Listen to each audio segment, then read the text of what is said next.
అంటే ప్రధానంగా ఈ రోజు వైఎస్ జగన్మోహన్ రెడ్డి తెనాలి పర్యటన చేస్తున్నారు. ప్రధానంగా కూడా పోలీసులు ఏదైతే థర్డ్ డిగ్రీ పబ్లిక్ గా చేసినటువంటి నేపథ్యంలో గాయపడినటువంటి ఎవరైతే యువకులు ఉన్నారో వారితో పాటు వాళ్ళు ప్రస్తుతం వాళ్ళంతా కూడా వాళ్ళు శిక్ష అనుభవిస్తున్నటువంటి పరిస్థితులు. అయితే అసలు జరిగినటువంటి సంఘటన పైన తీవ్రంగా కూడా ఆవేదనలు వ్యక్తమైనాయి. దానిపైన చాలా మంది కూడా ఆగ్రహం వ్యక్తం చేస్తున్న పరిస్థితులు ఉన్నాయి.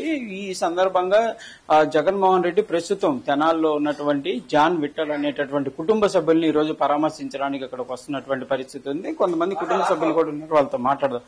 ఏం సార్ అసలు ఏం జరిగింది ఆ రోజు? మీ జాన్ విఠల్ అనే అబ్బాయి ఇన్వాల్వ్మెంట్ ఏంటి? అతని పైన అనేక రకాలుగా ఆరోపణలు జరుగుతున్నటువంటి పరిస్థితి ఏంటి? అసలు వాస్తవం ఏంటి? వాస్తవం పుట్టినరోజు పార్టీకి వాళ్ళు మంగళగిరిలో ఉంటే వచ్చారండి. మా బాబు హైదరాబాద్లో ఉన్నాడు, ఇక్కడికి వచ్చాడు మా బాబు కూడా. అదే రోజు చిరంజీవి అనే ఒక కానిస్టేబుల్ వీళ్ళ కోసం వచ్చాడు. మరి వేరే ఇంకో పర్సన్ ఉన్నాడంట, నవీన్ అని. ఆ కుర్రోడి దగ్గర ఏదో మొత్తానికి వాళ్ళిద్దరు మాట్లాడుకునేటప్పుడు వీళ్ళ దగ్గరకు వచ్చి ఘర్షణ జరిగింది. దానికాడ కానిస్టేబుల్ చిరంజీవి సొక్కాయ పట్టుకున్నాడు. అది పట్టుకునేటప్పుడు వీళ్ళు ఇదిలించుకుని వచ్చేసారు. దాన్ని గంజాయి కేసుగా గంజాయి సేవించి ఇచ్చేసారని వీళ్ళు తీవ్రంగా కొట్టారు. ముందుగా ప్రణాళిక కానిస్టేబుల్ ని కొట్టారు, ముందుగా ప్రణాళిక చేశారు, చంపడానికి సిద్ధమయ్యారు. ఇవన్నీ వాళ్ళు చెప్తున్నటువంటి పరిస్థితి. అసలు నిజంగా అవన్నీ జరిగాయా? నిజంగా జరిగితే మరి అదే కానిస్టేబుల్ ఇప్పుడు హత్యా ప్రయత్నం చేశారన్నారు. నిజంగా ఆ కానిస్టేబుల్ మళ్ళీ వచ్చి మరి వీళ్ళని అరెస్ట్ చేశారు కదా. ఏమి లేదు అక్కడ, కావాలని ఇదంతా ఇక్కడ అణిచివేయాలని ఇదంతా కుట్ర, ఇంత ఇంకేం లేదు. చేస్తే వీళ్ళని చేస్తే ఇప్పుడు అమాయకులను చేశారు, అసలు వాళ్ళని ఎవరు చేయలేరు. అమాయకులు పిల్లలు కేసులు ఉన్నాయి అన్నారు, కేసులు చూపించమానండి. ఎవరు అరెస్ట్ రౌడీ షీటర్ కింద అనుచరులు అన్నారు, మరి అది చూపించమానండి.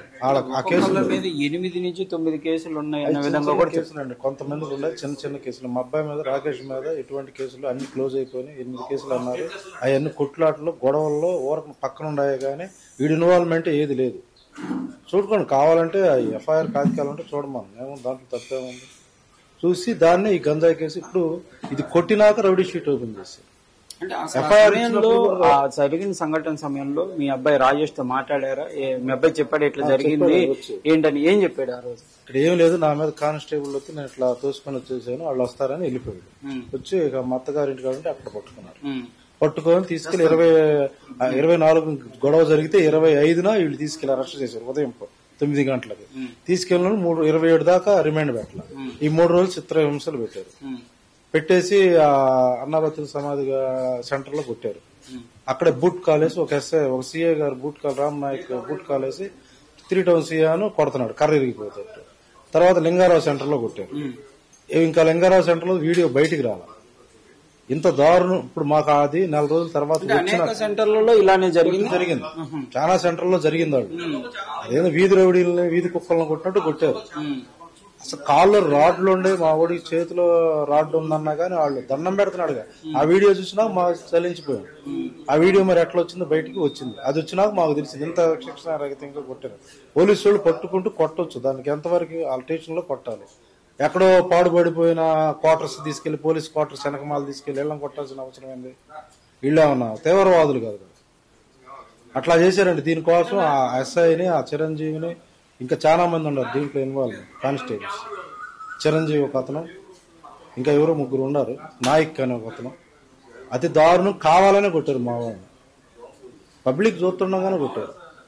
అంటే ఒకటి చెప్పండి, ఆ వీడియో అనేది అసలు జరిగినప్పుడు రాలా, 1 మంత్ తర్వాత బయటికి రావడం జరిగింది. ఆ వీడియో చూసినప్పుడు అసలు ఏమనిపించింది మీకు? మేము ఇంకా ఇదైపోయామండి. ఇప్పుడు అమ్మాయి గారికి హార్ట్ అటాక్ వచ్చింది, ఇప్పుడు హాస్పిటల్లో ఉంది. ఆ వీడియో చూసినాక మా ఊడికి మా అన్నయ్యకి హార్ట్ అటాక్ వచ్చింది, స్ట్రోక్.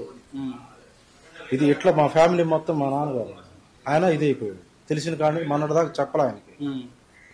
ఆయనకి చెప్తే ఇదైపోయాడు మనిషి. ఏమైపోయాడు ఆయన కుంగిపోతుంది. ఆయన ఆల్రెడీ పెరాలసిస్ ఉన్న మనిషి.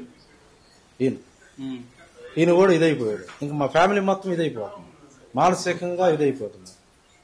ఇప్పుడు ఏంటి, ఏమన్నా బెయిల్ కోసం ప్రయత్నాలు జరిగాయా? బెయిల్ వచ్చింది. మా వాడిని అప్పుడు లోన్ ఉన్నప్పుడు ఒక వాయిదా మీద ఇక్కడికి వచ్చాడు, ఎస్సీ ఎస్టీ కేసు పెట్టి.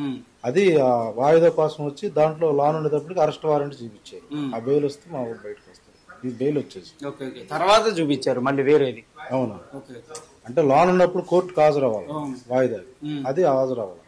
దానివల్ల అరెస్ట్ వారెంట్ ఇచ్చారు. ఇప్పుడు ఏంటి మీరు అసలు ప్రధానంగా బాధితులు మీ వాళ్ళు ఏం డిమాండ్ చేస్తున్నారు? జగన్మోహన్ రెడ్డితో ఏం మాట్లాడబోతున్నారు? మాకు న్యాయం చేయాలండి. మాకు వయసు ఇప్పుడు మా పని అయిపోయి వచ్చేసింది. మాకు 50 సంవత్సరాలు దాటుకొని మా అబ్బాయికి ఎటు కాకుండా చేసేసారు. ఇప్పుడు దేనికి పనికిరాడు అట్లా కొట్టేశారు. కాల్లో రాడ్లు ఉండే అన్నీ ఉండే అట్లా పనికి రాకుండా కొట్టేశాడు. మాకు మరి ఏ న్యాయం చేస్తారో చేయమని జగన్ గారు అదే అడుగు. ఒకవైపు ఏమో ప్రభుత్వం నుంచి నిందితుల్ని పరామర్శలు ఏంటనే విధంగా కూడా డైరెక్ట్ గా హోమ్ మినిస్టర్ నిన్న మాట్లాడారు. దాన్ని ఎట్లా చూడొచ్చు? ఎట్లా చూడాలంటే నిందితులను అంటే వీళ్ళు అమాయకులు కదండి. అమాయకులను ఇచ్చేస్తే పబ్లిక్ చూస్తా ఊరుకోదు కదా. దళితులనే కేవలం టార్గెట్ చేస్తున్నారు. దళితులనే కేవలం టార్గెట్ చేస్తున్నారు. అదే వేరే పురాలను కొట్టరు కదట. పబ్లిక్ ప్లేస్ ఇంతవరకు జరిగింది అట్లా. ఇది ప్రధానంగా కూడా ఎవరైతే ఆ యువకులు ఉన్నారో వాళ్ళ తండ్రి రాజేష్ వాళ్ళ తండ్రి ఆవేదన అయితే ఈ విధంగా చెప్తున్నటువంటి పరిస్థితి.